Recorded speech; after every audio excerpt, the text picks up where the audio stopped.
2023년 들어와서 처음 우리가 이제 새로운 주제로 시작하는 날입니다. 그래서 전도자라고 하는 제목으로 말씀을 시작하려고 하다가 그래도 개인화부터 먼저 해야 되겠다 그렇게 생각이 되어져서 개인 큰 주제로 개인화라는 제목으로 말씀을 먼저 전하겠습니다.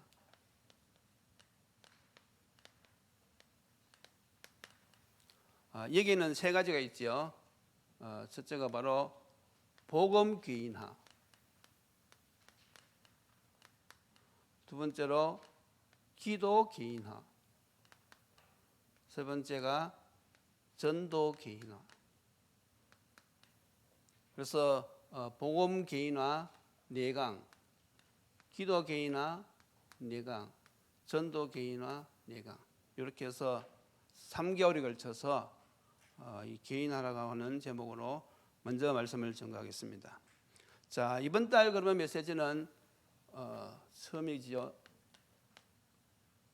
복음 개인화입니다.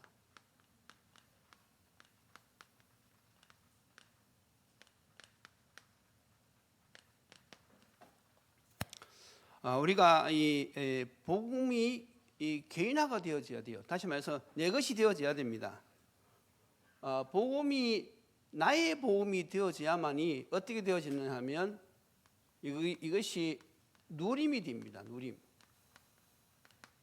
다시 말해서 이것이 힘이 된단 말이죠. 그래서 복음을 누리고 기도를 누리고 또 우리가 이 말씀을 누리면요, 그것이 나에게 힘으로 와집니다. 하나님의 힘을 내가 공급받으니까 신앙생활이 달라지겠죠. 또 이 복음이 개인화되어지면 다시 말해서 복음을 더 깊이 누리게 되어지면서 힘을 얻는데 더 나아가서 이것이 어떻게 되어지는가 하면 이것이 실천이 되어집니다. 적용이 되어진단 말이죠. 복음이 구체화되어지면 되어질수록 나의 삶에 더 구체적으로 적용을 할 수가 있어요. 그리고 또 복음이 개인화되어지면 어떻게 되어지는가 하면 이것을 전달할 수가 있습니다.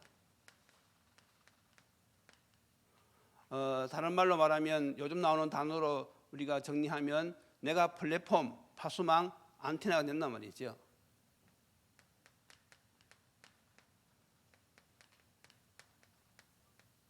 그래서 이 개인화라고 하는 것은 너무나 중요하단 말이죠. 자, 그래서 오늘은 첫 번째로 이 복음 개인화인데 우리가 무엇부터 시작해야 되는가 하면 이해할 성경의 흐름이 있습니다.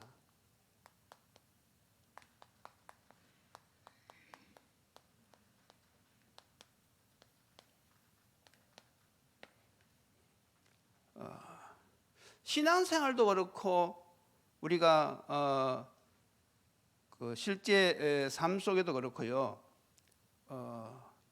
이 성경을 볼 때도 그렇고요. 우리가 이렇게 흘러가는 흐름이 있는데 그걸 볼 수 있어야 되거든요. 세상 만사가 다 흐름이 있습니다. 경제도요, 그냥 흘러가는 거죠. 그것도 경제도 흐름이 있거든요. 그래서 사업하는 사람들이 경제의 흐름을 모르면요, 사업을 제대로 할 수가 없지요. 그와 마찬가지로 이 신앙생활에도 하나님이 역사를 움직여 가시는 그 흐름이 있는데 그 중심이 무엇이냐 하면 그 초점이 구원에 있거든요. 그래서 이런 우리가 흐름을 말씀을 듣고 깨닫고 또 인도를 받아야만이 우리의 신앙생활을 잘하는 것이죠. 그래서 성도가 성경에서 말씀하고 있는 이 흐름을 모른다 그러면 신앙생활을 방향 없이 하는 것이죠. 그러니까 하나님하고 상관없이 하는 것입니다. 그래서 우리가 말씀을 통해서 이 성경의 흐름을 잘 깨닫고 우리가 제대로 인도를 받아야 되겠습니다.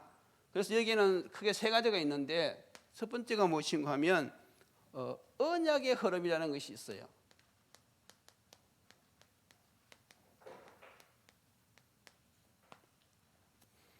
하나님은 어떻게 역사를 이끌어 가시느냐?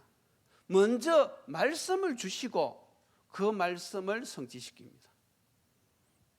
이것이 하나님이 역사를 이끌어 가시는 그 방법이에요. 그래서 우리가 이 하나님이 역사를 이끌어 가시는 이것을 바로 알고 우리가 시작은 어디서부터 시작해야 되는가 하면 이 언약의 흐름의 시작은 바로 복음에서 시작되어지는 것입니다. 복음. 다시 말해 하나님이 주신 창세기 3장 15절의 언약이지요.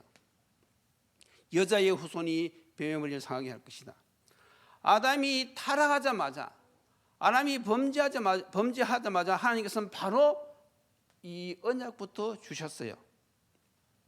다시 말해서 사는 길을 주신 것이지요.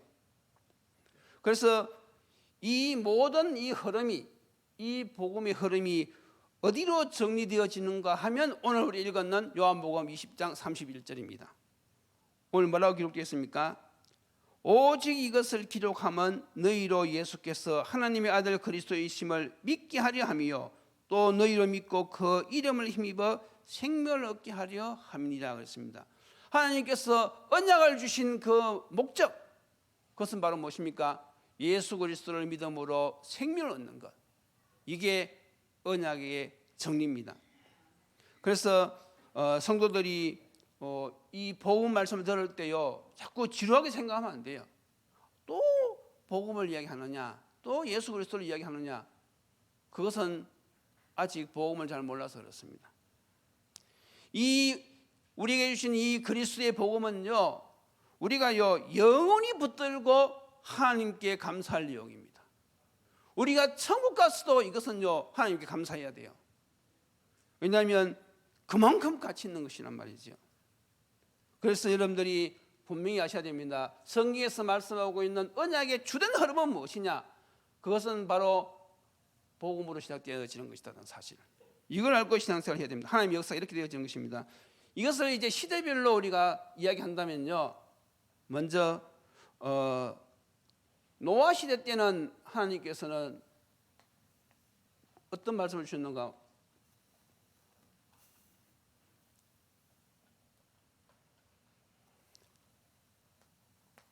노아 시대 때는요 창세기 6장 14절의 말씀을 주셨어요. 무엇입니까? 방주를 만들어라.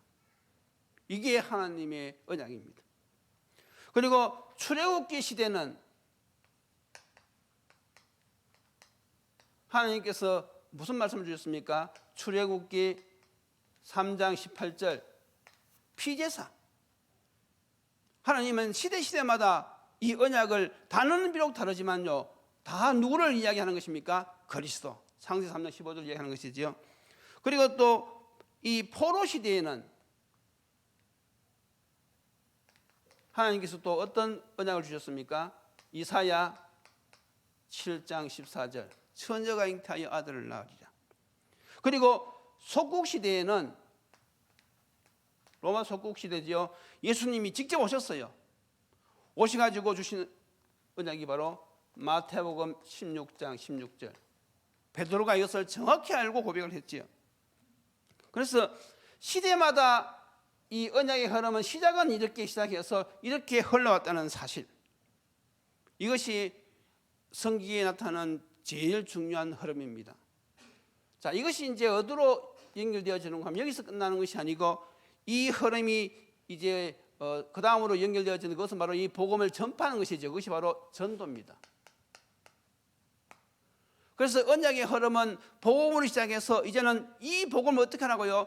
땅 끝까지 전하라 이거죠. 그래서 사도행전 1장 8절 오직 성령이 너희에게 임하시면 권능을 받고 땅 끝까지 이르러 내 증인이 되리라. 그러니까 성도는요 여기에 방향을 맞춰야 돼요. 내가 복음을 받았으면 내가 지금 구원받았잖아요. 하나님 은혜를 입은 거잖아요. 그러면 거기서 끝나는 것이 아니라 그 하나님의 이 언약의 흐름은 무엇이냐? 내가 가진 복음을 어떻게 하라고요? 이제는 땅 끝까지 전파하라 이거죠. 이게 지금 성경에서 말하고 있는 언약의 흐름입니다.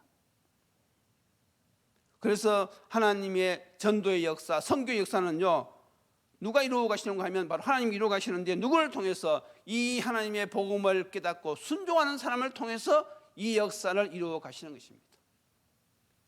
지금 여러분들이 어느 자리에 서 있다는 것을 아시겠지요? 하나님은 이 시대에 누구를 통해서 하나님의 뜻을 이루어 가시느냐?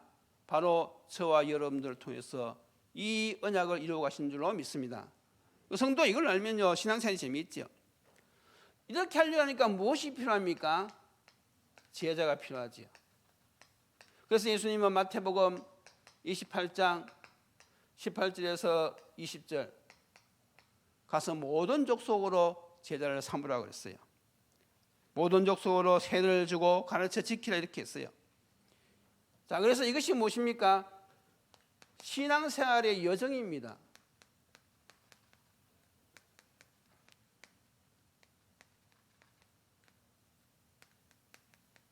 그래서 여러분들이 신앙생활의 여정을 잘 알고 계셔야 돼요. 우리의 신앙생활을 어떻게 하느냐? 먼저 우리가 복음을 위해서 그 사람을 영접하게 하지요.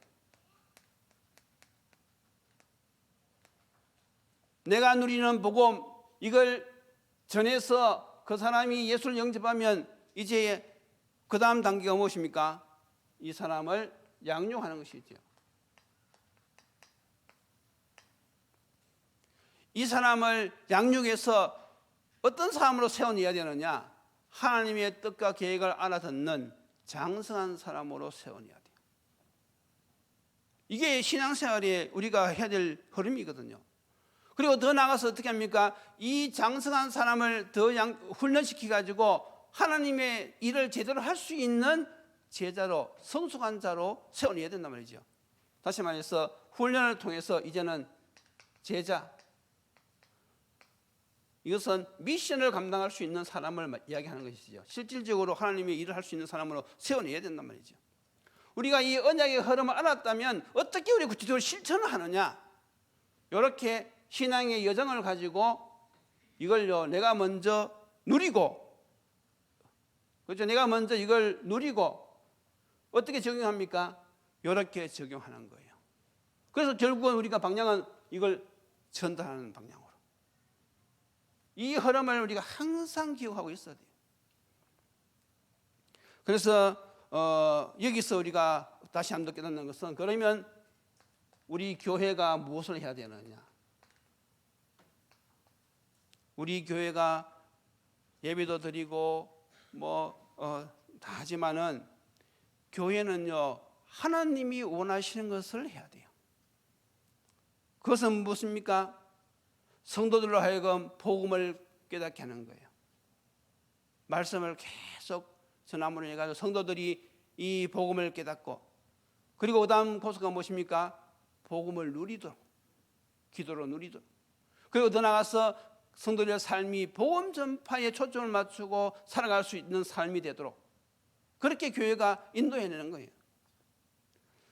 그래서 우리가 자꾸 이렇게 제자 훈련하는 이유가 어디에 있습니까? 성도들을 이렇게 응답받도록 도우려고 하는 것이지요.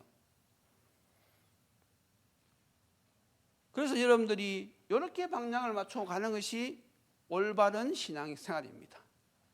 그래서 여러분 한번 생각해 보세요. 나는 지금 신앙생활을 올바로 하고 있는지, 아니면 이 신앙 언약의 흐름하고 거리가 있는지, 그걸 자꾸 우리가 하나님 앞에 질문을 해봐야 돼요. 질문을 하고는 우리가 거기서 빨리 갱신을 해야 되겠지요. 그래서 이 모든 것이 어떻게 되어지는가 하면 성령의 인도 속에서 되어진다는 사실, 이것을 우리가 이해할 흐름입니다. 이것이 이제 언약의 흐름이고, 두 번째는 무엇인가 하면 신앙의 흐름도 있어요.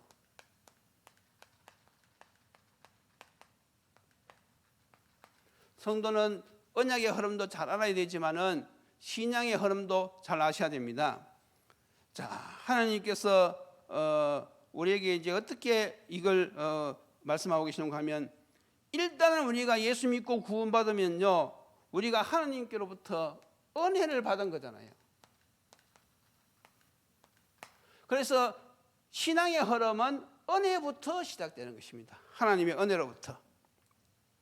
그래서 전도자가 전해주는 이 말씀을 듣고 우리가 은혜를 받는 것이죠. 어느 정도 은혜를 받아야 되는가 하면 예수가 그리스도임을 깨달아야 돼요. 은혜 중에 은혜가 무엇이냐? 예수님이 바로 인간의 모든 문제를 해결하신, 근본 문제 해결하신 그리스도라는 사실을 깨닫는 것이 하나님이 주신 은혜입니다. 여러분들 예수님이 그리스도심을 깨닫지요? 그 말은 무슨 말입니까? 여러분들이 지금 하나님 앞에 가장 큰 은혜를 받았다는 증거입니다. 예수가 그리스도는 이 사실. 그것 때문에 어떻게 되어집니까? 내 마음이 기쁘잖아요. 예수님이 지금 성령으로 나와 함께 하신다. 내가 지금 하나님의 자녀가 되었다. 나의 이름이 지금 하나님의 생명책에 기록되어 있다. 나는 이미 무엇입니까? 참된 해방, 자유, 참 평안을 누리는 사람이 되었잖아요. 그러니까 우리가 하나님의 뜻을 깨닫고 이렇게 살아가는 것이 얼마나 기쁩니까? 그래서 이걸 우리가 뭐라고 합니까? 누림이라고 하는 거죠. 누림. 정말로 하나님의 은혜를 깨달은 사람은요, 누림이 있습니다. 세상이 줄 수 없는 참된 평화가 내 마음속에 있어요. 성도는요, 이 맛을 누리며 살아야 되는 것이지요. 자, 그러면 이제 이렇게 은혜 받고 살면 좋은데 그 다음 신앙의 흐름이 무엇인가 하면 이 은혜를, 다시 언약을 놓칩니다. 상실하는 것이죠. 상실.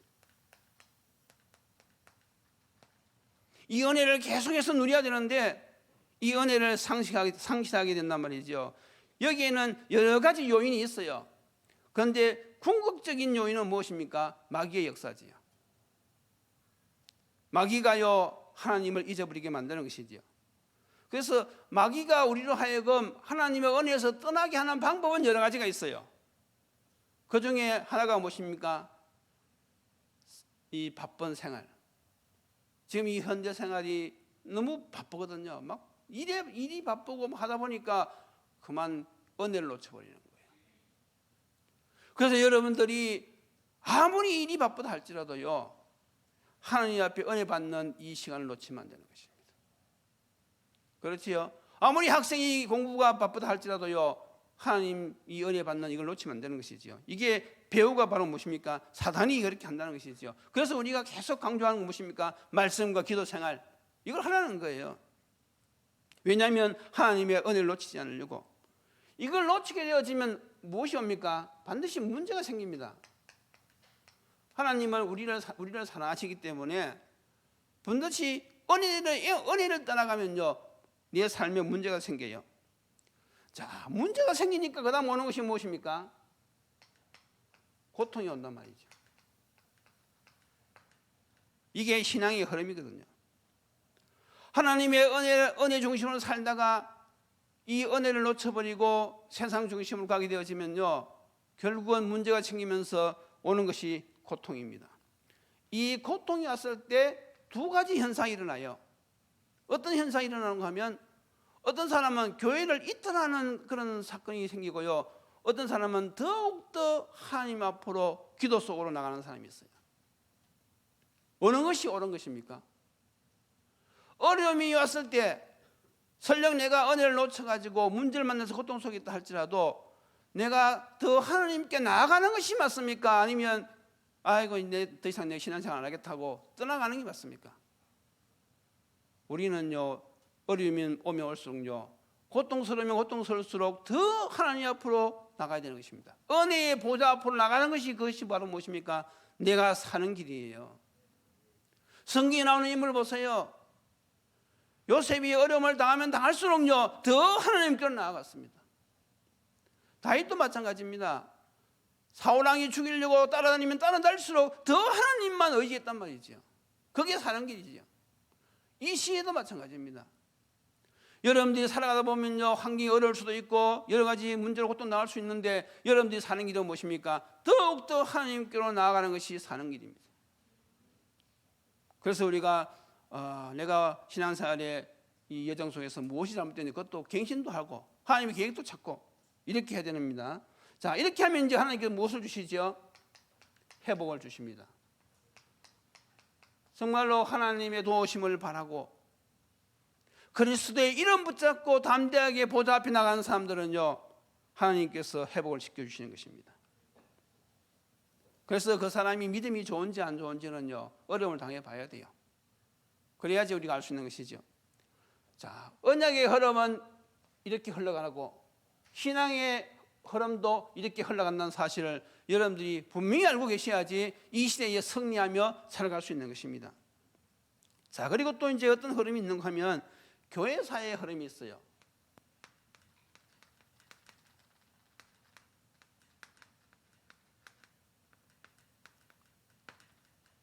교회사의 흐름은 어떻게 전기가 되어지느냐? 이것도 처음에는 보면요, 복음화로 시작되어집니다. 복음화.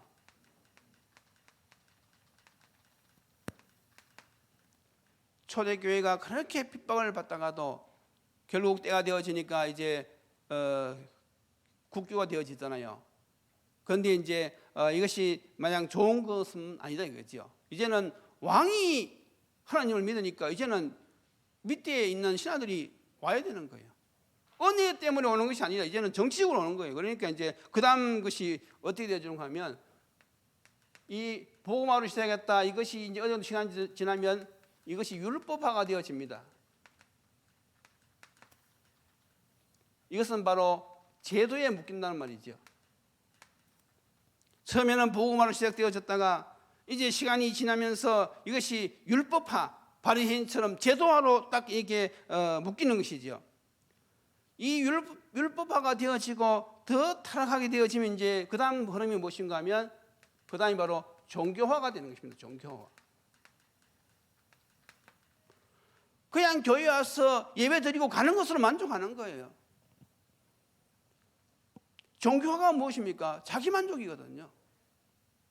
하나님의 뜻과 계획, 이런 언약의 흐름, 신앙의 흐름, 이걸 보면서 정확하게 인도받아야 되는데 이 종교가 되어지면요, 내가 그냥 만족하면 되는 거예요. 하나님의 뜻은 점점 멀어지고 교회 와서 내가 은혜 받고 그리고 교회 와서 내가 위로 받고 그것이 바로 무엇입니까?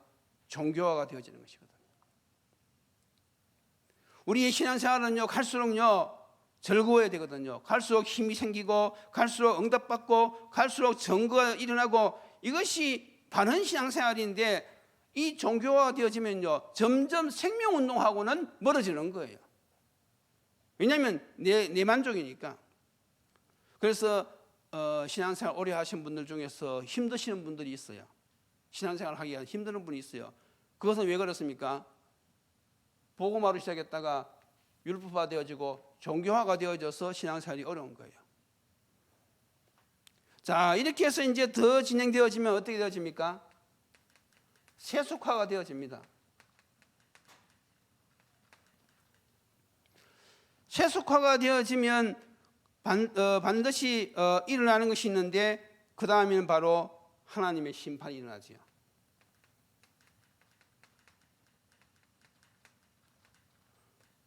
노아의 때와 같습니다. 롯의 때와 같습니다. 교회사의 흐름을 보면요, 복음화가 되었다가 그것이 시간이 지나서 율법화 되어지고 종교화 되어지고 세속화가 되어지면요 반드시 하나님의 심판이 일어나게 되어 있는 것이죠. 그래서 우리가 먼저 복음 개인화하기 이전에 이 성경에서 말씀하고 있는 이 흐름을요 잘 알아야지 내가 복음화 되는 것이 얼마나 중요하다는 사실을 깨닫게 되는 것이죠. 자, 그래서 결론이 무엇입니까? 그러면 이 시대에 누가 필요하냐 이거죠. 이 시대에 누가 필요하냐? 다시 말해서 누가 필요합니까? 복음이 개인화된 신자가 필요한 거예요. 복음을 이론으로 알고 있는 것이 아니고 정말로 이 복음이 나의 복음이 되어지는 사람, 이 복음으로 내가 이 복음을 누리고 그것으로 힘을 얻고 이 복음을 실질적으로 내 삶 속에 적용하고 더 나아가서 이 복음을 내가 전달하는 이런 복음이 개인화된 사람이 필요하단 말이죠. 그걸 우리가 이 시대에 우리가 하는 단어로 쓰면 무엇입니까? 그것이 바로 남은 자, 순례자, 정복자. 이 시대에는 이런 사람이 필요합니다. 한마디로 말해서 무엇이 필요하단 말입니까? 제자가 필요하단 말이죠. 제자. 복잡하게 생각 없어요. 정말로 이 시대는요 그리스도의 제자가 필요한 거예요. 여러분들이 정말로 이 복음이 개인화되어져 가지고 하나님께서 이 시대에 귀하게 쓰는 이런 그리스도의 제자가 되시기를 예수님 이름으로 축원드립니다. 기도드리시겠습니다. 하나님 감사합니다. 우리가 성경을 통하여서 하나님의 가장 원하시는 하나님의 뜻과 계획이 무엇인지 깨닫게 하시니 감사합니다. 하나님 아버지, 우리가 이 언약의 흐름, 신앙의 흐름, 교회사의 흐름을 잘 알고 우리가 사단에게 속지 않고 정말로 이 시대에 하나님이 원하시는 사람이 되어서 하나님의 뜻을 이루며 생명을 살리며 후대를 키우며 세계복음화에 귀하게 쓰임받는 우리 성도들은 다 되게 주님 축복하여 주옵소서. 예수님의 이름으로 기도드리옵나이다. 아멘.